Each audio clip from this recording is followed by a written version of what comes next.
"Apologize to your sister right now," my father screamed, his face turning a terrifying shade of red. He stood in the center of the $25 million smart mansion, pointing a shaking finger directly between my eyes.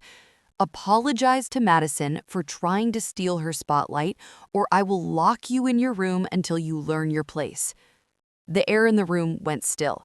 My stepmother, Cynthia, averted her eyes, pretending to rearrange flowers. Madison, my 30-year-old sister, sat on the velvet sofa, smirking as she clutched the IPO contract to her chest like a trophy. She looked at me with that familiar, practiced innocence, waiting for me to break. I looked at the contract, the $25 billion deal that was built entirely on my code, my sleepless nights, and my mind. Then I looked at my father, Richard. For the first time in my life, I didn't see a giant. I saw a thief. I didn't scream, I didn't cry.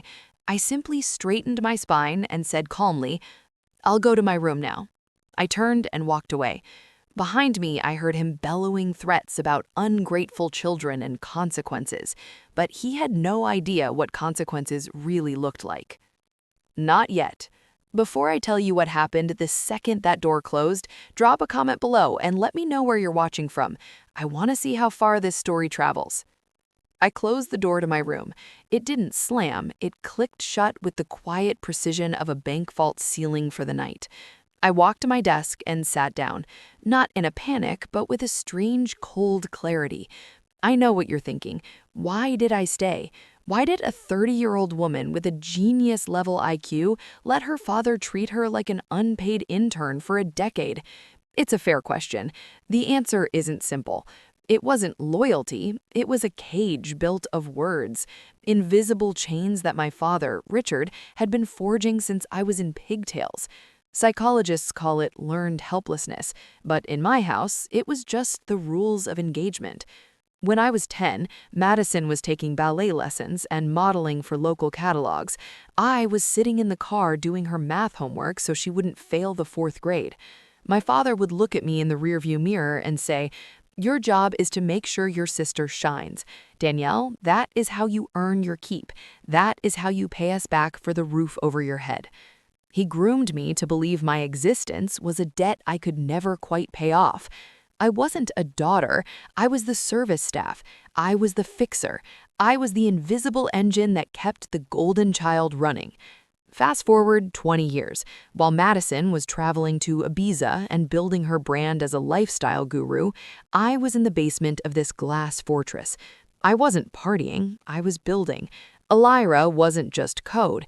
It was a predictive artificial intelligence capable of analyzing market trends faster than any human trader. It was the crown jewel of the IPO. It was the reason investors were lining up to give my father $25 billion. And I built every single line of it, alone in the dark, fueled by cold coffee and the desperate hope that if I just built something big enough, my father would finally look at me and see a person. But he didn't. He saw a resource. I remember the day I finished the core algorithm. I went upstairs, eyes burning from fatigue, to tell him. He didn't even look up from his phone. He just slid a tax form across the marble island in the kitchen. "Sign this," he said. I looked at it. It was our family tax return, under my name. In the box for occupation, it didn't say lead engineer, it didn't say CTO, it said dependent. I was 29 years old, and in the eyes of the IRS and my father, I was a child, a pet, a deduction. He never paid me a salary. He never signed an employment contract. He just gave me an allowance and told me I should be grateful he let me live in his house. They broke me then. I signed the paper with shaking hands because I didn't think I had a choice. But today, staring at the black screen of my laptop, I realized something. They forgot one critical detail about treating someone like a ghost. For 30 years, ghosts can walk through walls, and ghosts know where all the bodies are buried. I opened my laptop. I didn't need to hack into the system. I didn't need to guess passwords. I built this house. I wrote the code for the smart locks, the climate control, the security gates. Richard thought he owned this mansion because he paid for the concrete and the glass, but he didn't own the brain that ran it. I placed my fingers on the keyboard. It was time to remind my father that you should never, ever mistreat the architect of your reality. I didn't type a single line of code. I didn't have to. I had already written the script 3 years ago, buried deep inside the home automation server, under a file named System Diagnostics. It was my failsafe, my panic button. On my screen, a single red icon pulsed. It was labeled Biohazard Protocol. I designed it for earthquakes, wildfires, or chemical spills, situations where you need to seal the house hermetically from the outside world. But today, the toxicity wasn't outside. It was downstairs drinking scotch and rehearsing a lie. I didn't hesitate. I didn't tremble. I moved my cursor over the button and clicked. The reaction was instantaneous. A deep mechanical groan vibrated through the floorboards. It sounded like the house itself was waking up in a bad mood. Outside my window, heavy steel shutters, usually hidden inside the window frames, slammed down with the finality of a guillotine blade. One by one, every window in the glass fortress was sealed in metal. The sunlight was choked out, plunging the house into a sudden artificial twilight. I pulled up the security feed on my laptop. Down in the living room, the scene was chaotic. The massive presentation screen where Madison was practicing her IPO speech had gone black. The Wi-Fi routers, which I controlled, severed every connection to the outside world. No internet, no cell signal booster, just digital silence. "What is going on?" Richard bellowed, his voice echoing through the speakers on my desk. "Why are the shutters down? Who cut the power?" I watched on the screen as he stormed toward the front door. He grabbed the handle and yanked.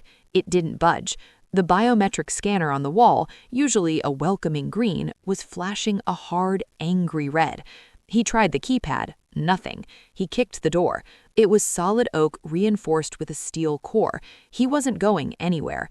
"Danielle," he screamed, looking up at the ceiling, knowing intuitively that I was the ghost in the machine. "Unlock this door. This isn't funny." I leaned into my microphone.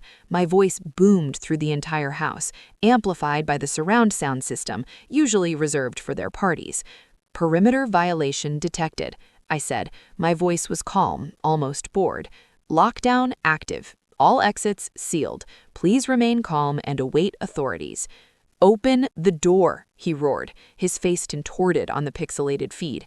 "I have investors calling in 20 minutes. The rehearsal. There will be no rehearsal, and there will be no calls. The signal jamming is active. I watched him pull out his phone, staring at the 0 bars in the corner of his screen. He looked at Madison. She was tapping frantically on her tablet, realizing she couldn't post about her trauma on Instagram because she was offline. But I wasn't done. Locking them in was just the container. Now I had to apply the pressure. I opened the environmental control tab. The house was currently sitting at a comfortable 72 degrees. I clicked the slider and dragged it all the way to the right. Maximum heat. The system warned me that 95 degrees was unsafe for long-term comfort, but I bypassed the warning. A low hum started in the vents. The industrial-grade heating system designed to warm this massive space in minutes roared to life. "You want to sweat the details for the IPO, Dad," I whispered to the screen. "Let's see how you handle the heat downstairs." Richard loosened his tie. He didn't know it yet, but he wasn't standing in a mansion anymore. He was standing in a pressure cooker, and I had just set the timer. The pounding on my door was rhythmic, violent, and desperate. It sounded less like a man and more like a trapped animal, realizing the cage was real. "Open this door, Danielle," Richard screamed. I could hear the wood splintering slightly under the force of his shoulder. "I will break this down. I will drag you out by your hair." I didn't flinch. I didn't look at the door. I looked at the temperature gauge on my monitor, 98 degrees and climbing. And then I opened the file labeled Compliance. My father thought power was shouting. He thought power was the ability to make people afraid. He was wrong. Power is leverage, and thanks to my years of being the invisible, unpaid IT department for his entire life, I had all of it. For the last 5 years, Richard had been funneling money from the company into a series of shell accounts in the Cayman Islands. He thought he was clever. He called them operating expenses. But I built the accounting software. I saw every transaction. I saw every dollar he stole from investors to pay his cars, his watches, and Madison's influencer lifestyle. I didn't need to hack the bank. I just needed to be a good citizen. I opened the whistleblower portal for the IRS and the SEC. I didn't waste time reading the instructions. I dragged and dropped the file. Richard Sterling Ledger. Final PDF. 500 pages of tax fraud, embezzlement, and money laundering. I clicked submit. It took 3 seconds. That was the exchange rate of his legacy. 3 seconds to turn a titan of industry into a federal target. On my second monitor, I had access to his main offshore banking dashboard. He'd made me set up the two-factor authentication on my phone because he couldn't be bothered to remember the codes. I watched the status indicator. Green, green, yellow, then a hard blinking red. Account frozen, regulatory hold. I leaned back in my chair. It wasn't revenge, it was accounting. He had overdrawn his account with me years ago. Today was just the collection agency calling downstairs. The screaming had stopped, replaced by a frantic, high-pitched wail. I switched the security feed to the living room. Madison was holding her phone up, ring light on, trying to live stream to her 2 million followers. Her makeup was streaking down her face in the heat. "Guys, please help!" She was sobbing into the camera. "My psycho sister has locked us in. She's—" I tapped the cellular signal booster icon on my control panel and hit disable on the screen. Madison's video froze. She tapped the screen furiously. She held the phone up to the ceiling, walking in circles, begging for a signal. But there was nothing. No 5G, no LTE, no Wi-Fi. I had just erased them. They were trapped in a silent, boiling glass box with no money, no audience, and no way out. Richard was pacing the floor, loosening his tie, his shirt soaked through with sweat. He looked at his phone, then at the darkened windows. For the first time in his life, he was realizing that his money couldn't buy him a breeze, and his shouting couldn't open a lock. He was offline, and I was the only admin left. By the morning of the second day, the glass fortress smelled like expensive cologne and fear. The temperature inside was holding steady at 96 degrees. My monitors showed Richard sitting on the floor outside my bedroom door, his back against the wall, his head in his hands. He looked broken. His tailored shirt was stained with sweat. His hair, usually gelled into aggressive perfection, was wild and damp. He wasn't screaming anymore. He was weeping. A piece of paper slid under my door. I picked it up. The handwriting was shaky, stripped of its usual sharp angles. "I'm sorry. You win. Please, Danielle, we can't breathe out here. We are a family. Open the door." I stared at the note, and for a second my chest tightened. This was what I had wanted my whole life, wasn't it? An admission, a surrender, acknowledgement that I held the power. I zoomed in on the security feed and recognized the truth. This wasn't remorse, it was the delusion of power. When narcissists lose control, they don't grow a conscience, they perform one. Richard wasn't crying because he'd exploited me for 30 years. He was crying because his ATM had stopped working. I knew opening the door meant facing a cornered predator, not a father. But I was exhausted. I typed, "unlock." The house came alive, shutters rising, locks disengaging, silence snapping into place. I opened the door. Richard looked pathetic, red-eyed and trembling, until the mask dropped. He snapped his fingers. 2 hidden guards rushed me, twisting my arm, cuffing my wrists. Smiling now, Richard leaned in. He'd already arranged an involuntary psychiatric hold once I was declared incompetent. He'd take legal control of everything I'd built. "You made the cage," he sneered. "I hold the keys." Sirens cut through the house. Police stormed in. Richard pointed at me, playing the victim. Then a voice stopped everything. "Don't touch her." Evans, the company's general counsel, burst in with papers shaking in his hands. The IPO was canceled, trading suspended. The SEC had flagged the entire company as fraudulent. Richard tried to claim ownership of my work for hire. Evans shut him down. There were no contracts, no salary, no employment records. Richard had listed me as a dependent to save on taxes because he never paid me. He owned nothing. I had registered the copyright that morning. AR was mine. Without it, his company was an empty shell, and he was under investigation for tax fraud.